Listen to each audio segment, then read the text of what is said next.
Hi, I'm James Verdier, and welcome to the American Institute of Biological Sciences Bioscience Talks, which is a forum for integrating the life sciences. For today's episode, I was joined by Dr. Adam Sepulveda, who's a research scientist with the U.S. Geological Survey's Northern Rocky Mountain Science Center in Bozeman, Montana. He was here to talk about a program called READI-Net, which is an environmental DNA-based system that was recently funded by the Bipartisan Infrastructure Bill as a priority for addressing aquatic invasive species. But I'll let him tell you more about it, so let's go straight to the interview.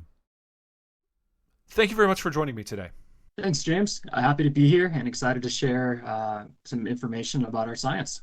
Okay, so I thought we might start with a little bit of a discussion about eDNA. It's been discussed on the show before, but if you could just give us a brief overview of what that technology is and kind of how it's being put to work. Great. So environmental DNA, eDNA, E stands for the environment.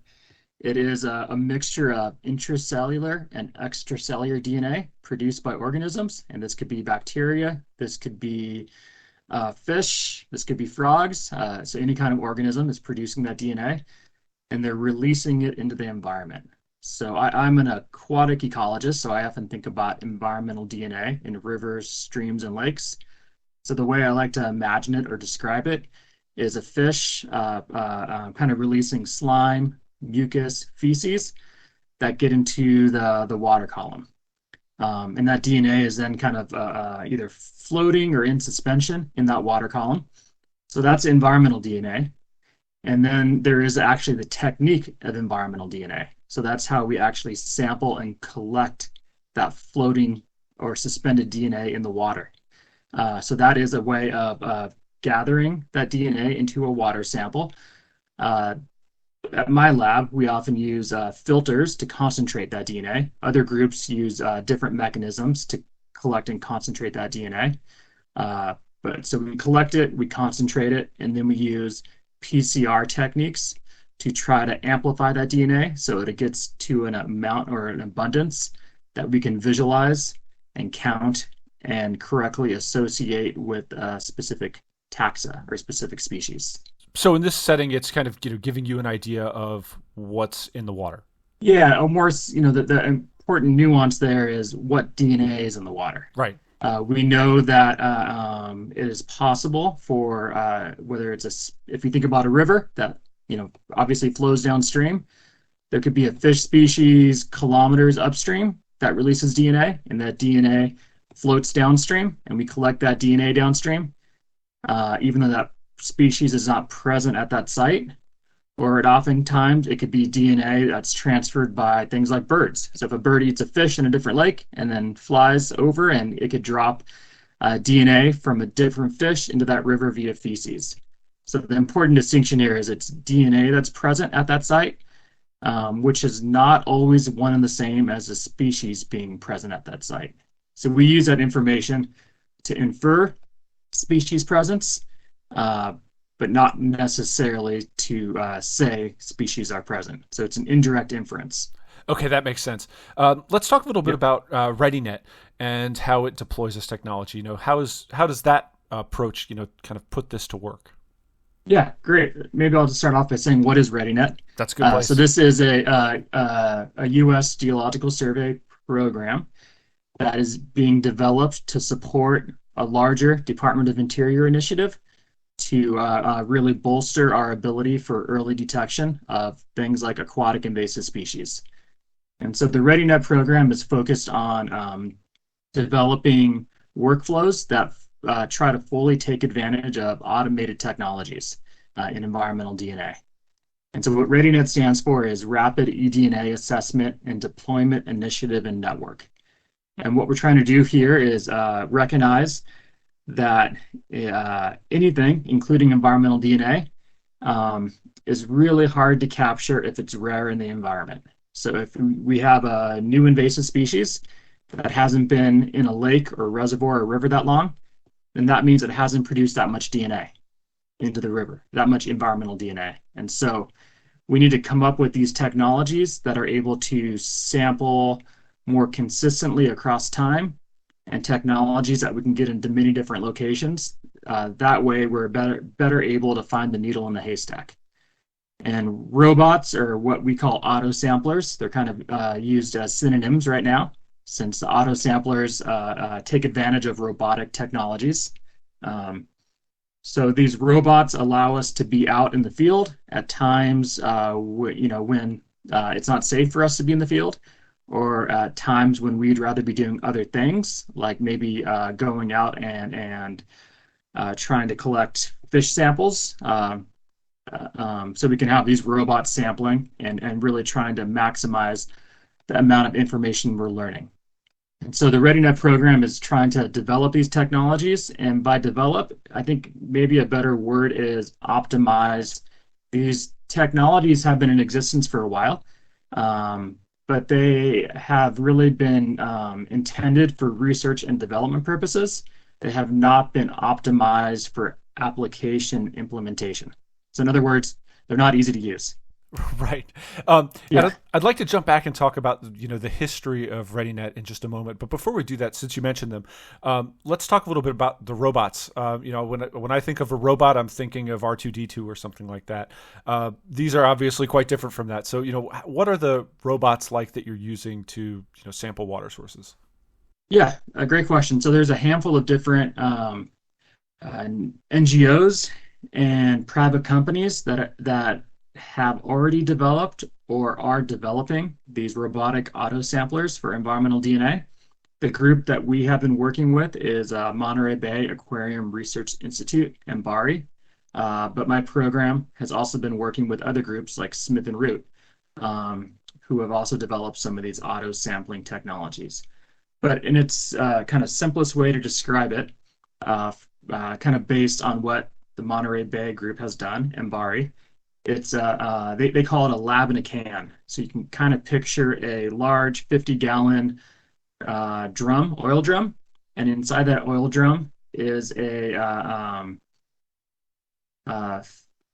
very complicated but robust water sample filtration system.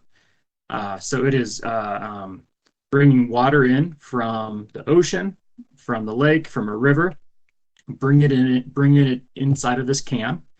It's pushing that water through a filter. Usually the filter size we tend to use, the pore size is less than 10 micrometers, can be as small as 0.25 micrometer, depending on what you're trying to target. So it's pushing water through that filter. There's then a robotic arm that moves that filter sample over to a different place within that canister, where a type of preservative called RNA later is injected or squirted over that filter to preserve it. And then that robotic arm is again moving that filter and putting it into a new carousel or canister where the already spent filters are located. And then for the next sample, that robotic arm goes and grabs a new filter, puts it over so it's in line with the water tube that's bringing in water from the environment, then to RNA later, then to the spent. And so over and over and over again. Some of the important things about these auto samplers are that you can program to sample at whatever schedule you want, whether that's 10 times a day or once a month for 10 months. The samples remain stable and at high quality for months on end because they are preserved with that RNA later, but also the entire atmosphere or environment of that can is anaerobic as a means to minimize any type of DNA decay. And importantly, a lot of these automated samplers have two-way communication. And so you get an update when it collects a sample, and it provides information with how much water was filtered for that sample. So you get some measure of QA/QC remotely from your desktop. It also alerts you when there's a problem. It also alerts you, potentially when there's changes in the environment. So you can link these auto samplers to other kind of autonomous units that provide information about water quality, like water temperature, like turbidity, conductivity, that maybe have some type of biological context to inform your sampling.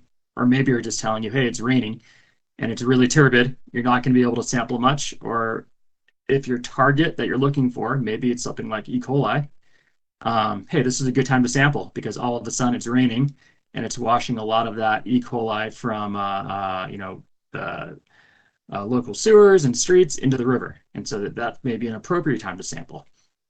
So these auto samplers are doing a bunch of things, including, and most importantly, including collecting a high quality sample. Okay, that makes sense. So you've got, you already have existing infrastructure in the water body, and then this gives you a chance to link in something else that makes it so that you can take some samples and later analyze Yeah. it and check the presence of DNA. Yep. I guess the one thing I wanted to add here is at this point in time, these are auto samplers, not auto analyzers. So we still have to bring that sample back to the lab for the PCR analysis to actually get our information about what DNA is present. There's a lot of groups working on the auto analysis or auto sampling and auto analysis. So those technologies are in the R&D stage right now. But this auto sampling, eDNA auto sampling technology is kind of moving out of the R&D stage and moving into the implementation and application stage. Yeah, that makes sense. What's the advantage of using this sort of auto sampling technique versus, what was I would assume done historically of having a grad student or somebody else go out there and dip a cup in the water? What advantage do you get with this approach? I think the thing that we really like to underscore is that it provides us with a standardized way to collect a sample. And so in doing so, we minimize human error, or what we call in stats observer error. And at that point, we really only have to account for measurement error, which we have models that do. It's much easier to account for measurement error than it is observer error. So that's one of the most important things with these auto samplers, these robots, is that it makes our field methods standardized and consistent across space and time. The other things that that are, I think, also equally as important, especially when you have limited personnel or money to pay for sampling, is that you can leave these robots out for days, weeks, months on end to collect your samples. And so you save a lot of the human costs of, the logistical costs of getting humans out to the remote site. In Montana, where I live, it takes 12 to 14 hours to drive across the state. And so if that is, if you're sampling at a distant location, so, maybe that is, I'm in Bozeman near Yellowstone National Park. If I wanted to get samples up near Glacier National Park, that's 7 to 8 hours. I could go up there one time, deploy these robotic samplers, come back to Bozeman the next 3 months, and because I have that two-way communication, I could help inform when it samples, and I can come back into season, grab that sampler. So it saves a lot of time and money in the kind of personnel, cost savings, and it frees me up to do other things, whether that's writing papers or analyses, or hopefully, doing other types of field work to either complement those data or to do things that robots and auto samplers aren't yet capable of doing. From the DNA, we don't learn anything about, male-female ratios, size, condition. It's questionable at this time how much we actually can glean about abundance and density. So we can be out there getting other complementary lines of evidence, and let the robot filter away. I didn't go to college just to filter. It's not hard. It's loud. It becomes very tedious. So let's let the auto sampler and the robots do that for us. Okay, great. I think we've hit a good moment to talk about the network side of this because net is in the name of the program. Yeah. What's envisaged for that? What's the ultimate idea of kind of linking all of this data together? Yeah, so I think we can think about network in a couple of different ways. The first is just thinking about the landscape. I spend most of my time in rivers, so flowing environments, and we know everything flows downstream, whether it's DNA or whatever. One of the things we really want to be able to glean from an early detection program is not only what is here, but where is it? So when we get a DNA detection, we don't really have any insight if if there is an organism there, indeed, if this is indicative of organism presence, is that organism 5 meters upstream of our sample or 500 meters upstream of our sample? That's clearly really important if we were to do if the manager that we send those data to was to decide to do some type of response, they need to know where to go.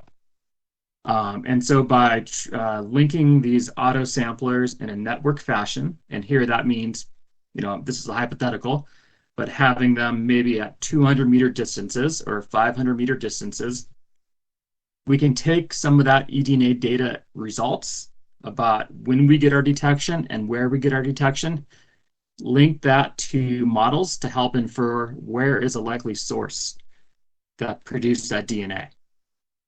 Or at least narrow down where those sources are likely to be.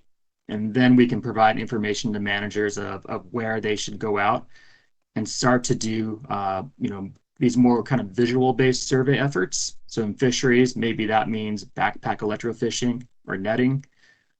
Maybe it means application of a herbicide or a pesticide. Pesticide being a fish poison, herbicide being a plant poison if you're out there looking for a nuisance weed.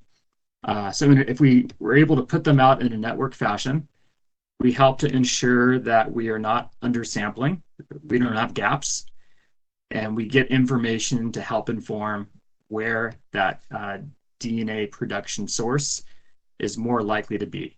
So that's one aspect of a network. I can talk about the other network that we're thinking of. Sure. Why don't you go ahead and tell us about that network? The other component of the network is the lab network. So one of the great things about environmental DNA analyses and technologies is that we can have fairly rapid turnaround time in labs with results. So once we get the sample back to the lab, we can have results, for sure within 48 hours. If we have nothing in the queue. But that tends not to happen because there's not that many environmental DNA labs yet. And environmental DNA has become a very popular technique. And so oftentimes there is a delay in the lab of days, if not weeks and months. And so all of a sudden, this information which you're hoping to use to inform early detection is no longer that. And so one of the critical things here is also creating a laboratory network that can execute these workflows or these protocols in a verifiable, credible way. So ensuring repeatability and reproducibility, linking them with managers or different projects that are using these auto samplers, so they have an immediate place to send these samples where they know they can get a very fast turnaround time and have high confidence and trust in those data results. So the other element then of READI-Net is that laboratory network, which is critical for supporting the robotic sampling network. Okay, that's really cool.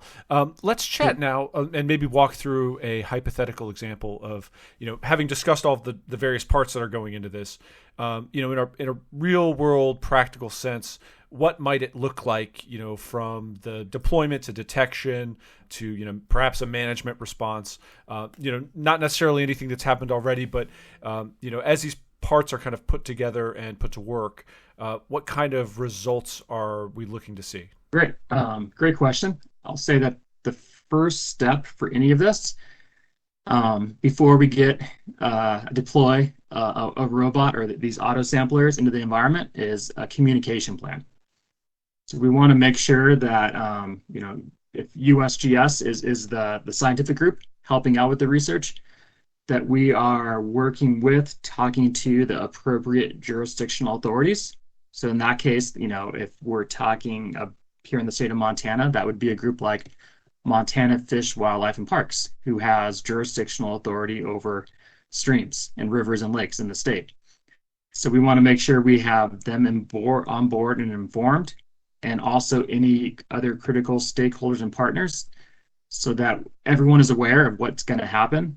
Everyone is aware of who talks to who, given results, how that information is disseminated, so that there is time for situational awareness if there is a detection of an aquatic invasive species. in a way to kind of build and maintain an environment of no surprises.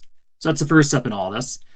The second step is, just to kind of, I guess, again, underscore here, USGS is not a land management agency, so we go out and do science to help inform other land management agencies, whether that's the Park Service or Bureau of Land Management, oftentimes state agencies. So for any deployment, we would be working with some type of land management agency that has a need. We're not going to just be running around doing this. We kind of have to wait till we have a partner that needs assistance, needs help. So once all those boxes are checked, we then can move forward and work with those managers and stakeholders to figure out, what are their objectives. Are you looking for a new invasive species in this water basin, or are you just trying to track the spread of one that already exists? So we really have to have a really good idea of what the question is so that we can develop the appropriate monitoring network. It's not a one size fits all. Just like everything, gotta have the question and then come up with the methods that are appropriate to the question. Yeah, this one's interesting. It sounds like it's in large part an effort of communication and human interaction and relationship building to kind of put that together so that you're actually supporting the managers in a way that allows them to take action that's appropriate for what are probably a unique set of circumstances. Exactly. Yeah. I'll go back to something I said earlier that an environmental DNA detection is a indirect means of inferring species presence. And so we get these detection results, hypothetical, all of a sudden we detect a new invasive species. It is ultimately up to the jurisdictional authority how they want to react to that. Because we do not have the quintessential bird in hand to show them that something is there. We just have, indirect way to say, hey, like, the smoke alarm is going off. You may want to have another look. You may want to think about what you want to do to respond to this. But we don't have that bird in hand to say, 100% without a doubt, there is an invasive species here and it's causing a problem. So it really is kind of this first line smoke detector-like way of saying, hey, there is a potential for something here. Consider allocating some additional resources to get more information. Okay, so and then do you support them with decision support tools and kind of ways that they might make a management decision on the basis of that early smoke alarm type signal? We are prepared to. So sure. that is really kind of up to how that manager what they want, right? What kind of support they need. So USGS, and the USGS Environmental DNA Program, beyond this READI-Net program, has really put a focus on developing decision support tools. For many things, including eDNA. So we have those tools in hand to help provide information about, what is the likelihood that something is actually here, even if we fail to detect it. So we develop decision support tools that are informed by potential for false negatives, informed by potential for false positives, informed by thinking about alternative consequences. So we have a slate of different decision support tools to help managers if that's the step that they want to go.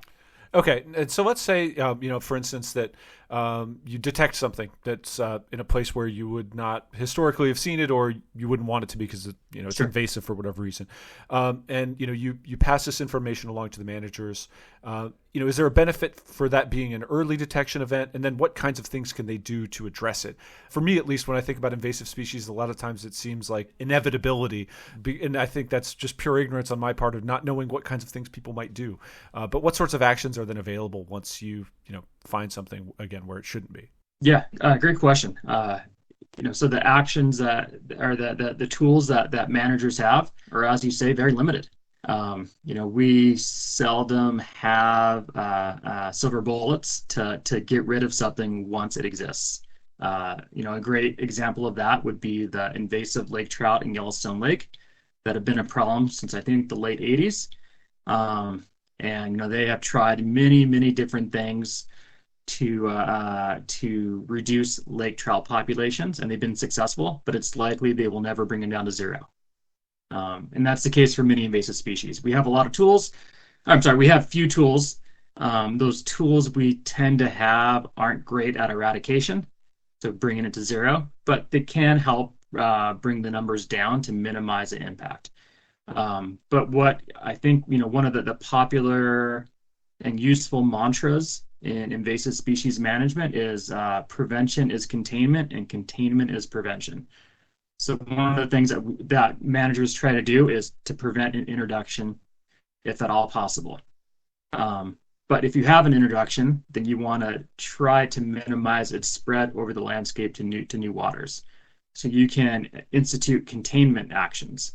And so in the West, very useful containment actions include things like watercraft boat inspections, where if a reservoir, for example, is infested with zebra or quagga mussels, then oftentimes some states make it mandatory that every boat that leaves that water body is thoroughly inspected and then given a seal to show that it was inspected and passed inspection.